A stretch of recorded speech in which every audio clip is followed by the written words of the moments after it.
دښمنان دې تل برباد وي. سلامونه او ښې چارې دوستانو، نن غواړم چې د ګازرو د حلوا د پخولو طریقه تاسو ته وړاندې کړم. د دې ګازرو د حلوا لپاره چې کوم مواد شی پکار دي، په دې لوښي کې کاسه کې تاسو وینئ ګازرې دي. ګازرې مې حلال کړي دي، له مولی تراش نه مې وایستلې. په دې رقم 15 دانې غټې ګازرې وې چې بس مې هغه کړلې، تراش مې کړې په مولی تراش، لکه ماشین لري خلاصه ده تراش کړې. دا 15 ګازرې تقریبا 250 ګرامه، یعنی له نیمې کیلو نه زیات. د دومره ګازرو لپاره که 2 ګیلاسه دومره بوره ور واچوئ نو ښه خوږه حلوا راځي. حلوا خو باید خوږه وي که نه، خو ما یو څه پکې 1.5 ګیلاس راخیستې دی. د دې لپاره ونه غواړم چې ډېره خوږه وي. او دا هم وچې شیدې. وچې شیدې یو رقم مخصوص خوند لري، کوم فکر یې نو دا په دې ګازرو په حلوا کې ښه خوند کوي. زه بیا دا هم ور اچوم. کمې دي، پوره ګیلاس نه ده، تاسې یې وینئ تقریبا یو 4 قاشقې د ډوډۍ خوړلو دا ډول شیدې مې ورته اخیستې دي، دا پودري شیدې باز ورته وایي. او دې نه علاوه چې ده دا ګیلاس مې ورته راخیستی دی شیدې هم د دومره ګازرو لپاره پکار دي 3 ډک ګیلاسه، لا 4، خو 3 ورته کفایت کوي. 3 ګیلاسه ور اچوم، په 3 ګیلاسو شیدو کې دا ګازرې پخوم، خو بیا پکې دغه یو ډول کریمداره شیدې ووایم، کریم ورته وایم، څه وایم، یو رقم دلته فلوته ورته وایي، دې نه کریمونه جوړېږي، یعنې دا بیخي لکه د ملایي غوندې داسې یو شی. دا هم ور اچوم د دې لپاره چې خوند یې پکې ډېر ښه راځي. او بادام او پسته او دا شیان هم که ولرئ او ور واچوئ خو ډېره ښه ده.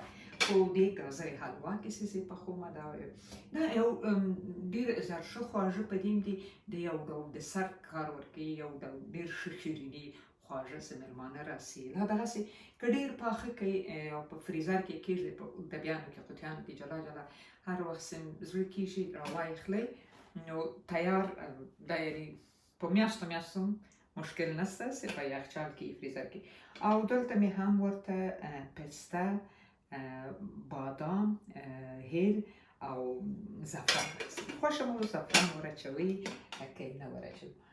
نو دوستانو، او هم لږ څه هم کوچ ور اچوم، ډېر کم. البته ګازرې البته حلواوې همیشه په جامد غوړو کې شوي، که جامد غوړي ور اچوئ، که دغسې مایع غوړي ور اچوئ او که کوچ ور اچوئ. خو هېڅکله زما په نظر چې په حلوا کې زیتون غوړو کې د زیتون غوړو یو مخصوص بوی په حلوا کې مزه نه کوي، په هر شي کې مزه کوي خو ښه. اوس به راسو دوستانو، دلته زه لومړی ګازرې به په دې دیګ کې واچوم. ګازرې چې دیګې ته واچوئ هېڅ اوبو ته یې ضرورت نشته.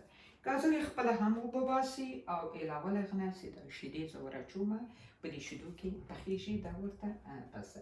شیدې هم دا دوستانو تاسې ووینئ چې زه پکې 3 ګیلاسه شیدې ور اچوم. دا شیدې ډېرې ټینګې نه دي، خو چونه کریم ور اچوم او که هغه بیا نه ور اچوئ بیا یې شیدې چې ټینګې ورڅه غوړې ټینګې ښې دي.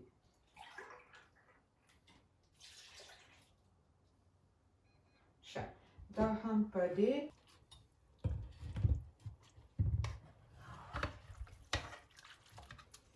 پامه مې ډېرې په شیدو کې نه دي ډوبې کړي.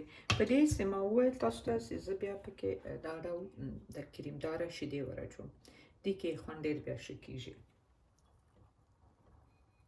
که چیرې تاسې دغه کریمداره شیدې نه ور اچوئ نو بیا 4 ډک ګیلاسه غوړې شیدې ور واچوئ. دا چون ټوله غوړې زیاتې دي ده او 1 ګیلاس هم دا سوی او 3 ګیلاسه مې هم هلته ور واچولې. او دا اوس سر یې پټومه، بوره اوس لا نه ور اچوم، یو څه دا وایشي په ایشېدا راسي، بس لږه غواړم زه بوره او هغه کریم هم بیا ور واچوم. اوس به اور ته لاندې بل کړم، تقریبا داسې یو 15 دقیقې باید په جګ اور باندې کېږدو چې دا ګازرې پخې شي.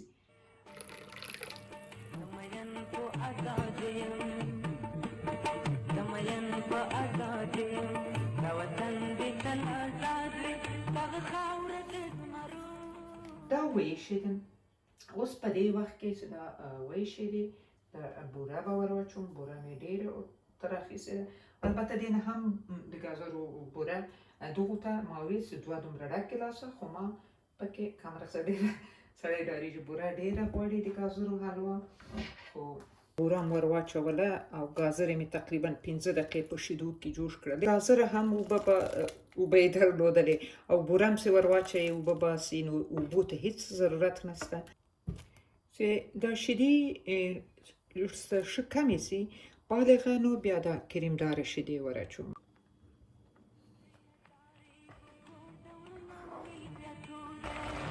لاچي تاسو خوښه چې مایده یې ور اچوئ که داسې غټه یې ور اچوئ. دې وخت کې د کریمداره شیدې ور اچوم. ګورئ څومره ټینګې دي، څومره غوړې دي. که دا نه ور اچوئ هڅه وکړئ که جامد غوړي او لا کوچ ډېر ور واچوئ، بیا سره کوئ، خو دا پکې خوندور راځي.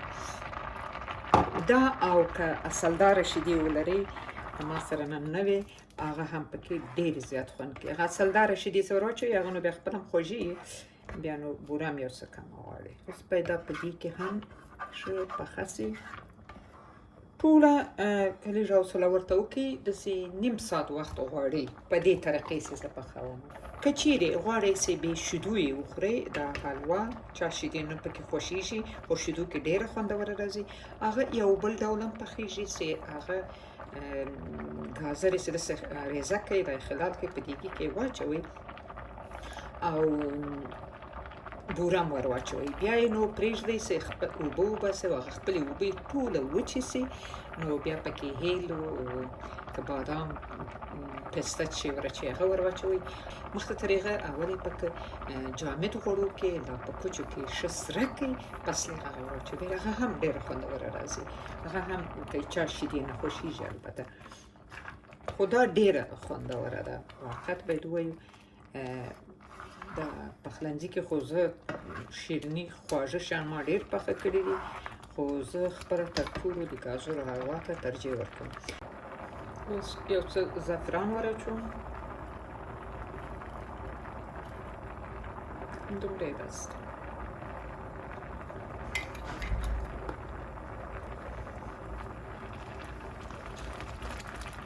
په دې وخت کې مې چې د کریمداره شیدې ور واچولې، نو باید ویښورومه چې بیخ هم نه ونیسي، دودبویه نه سي. بادام هم ور اچوم چې بادام یو څه بیا په سر هم ور اچوم. دلته مې لږ څه ور واچوم. د ګازرو حلوا ته بادام او هغه دلته کاژه بادام څه ورته وایي نه پوهېږم، موږ وطن کې هغه هندي بادام، هند راځي فکر کوم، هغه پکې کاجو لږ څه وایي په هندي ژبه کې، هغه ور واچوئ او بادام پکې ښه لګېږي. او چارمغز او پسته د ما په نظر پکې خوند نه کوي. ګورئ اوس نو څوکه څوکه یې اوبه وچېږي او داسې شیدې پرې وچېږي او ټینګې سوې که نه. وګورئ هغه نورې شیدې د ګازرو ټولو جذب کړلې، مخکنۍ شیدې، دا صرف د کریمداره شیدې پاتې دي. دغه کریمداره شیدې ډېرې زیاتې غوړې دي، بیخي ډېرې. او که چیرې تاسې غوړ شیدو کې پخوئ، بیا نو هڅه وکړئ چې که هغه جامد غوړي ور اچوئ، دا کوچ ور اچوئ، هغه اخره کې چې لږ پکې سره کوئ هغه کم ور واچوئ. نو زه غواړم چې هغه کم اچوم. په دې چې هغه وچې شیدې چې زه ور اچوم هغه هم غوړې شیدې دي. دا د وینئ چې شیدې ټوله پرې وچې شولې. اوس بیا پکې دا غوړي ور واچوم. زه دا کوچ ور اچوم، دا رقمایي کوچ دی، یوه قاشقه همدا ورته کفایت کوي. په دې چې شیدې هم غوړې وي، په کریم هم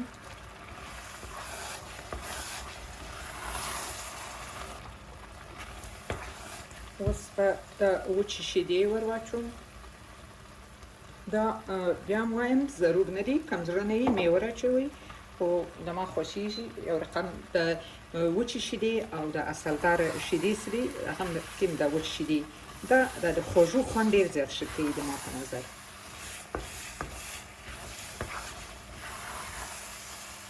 یو بل شی دا د هندوستان خلک استعمالوي کویا ورته وایي په دې ګازرو په حلوا کې اچوي. ما هیڅکله هم نه ده ورچولې. هغه وایي حلوا داسې چسپو کوي. د ما په نظر دا وچ شیدې هم همداسې کوي. ګورئ اوس یې چسپوالی پیدا کړو. مخکې یو څه بادام ور واچوو، هغه بادام ډېر څه غټ غوندې وو.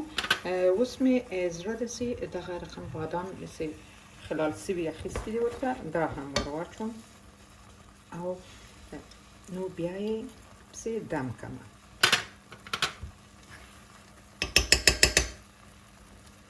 یو 2-3 دقیقې داسې دم غوندې کوم چې لږ څه په دې غوړو راسي، بیا به یې نو په غوړي کې وباسم، تاسو به یې ووینئ. ګورئ دوستانو، دا دی یو 3 دقیقې مې دم کړه. نو اوس بیخي شیدې اوبه هر څه یې وچې سوې او په غوړو راغله. نو لیدونکو، خدای دې وکړي چې تاسې د نن پخلی خوښ شوی. مننه، تر بیا هم مو په الله پاک سپارم.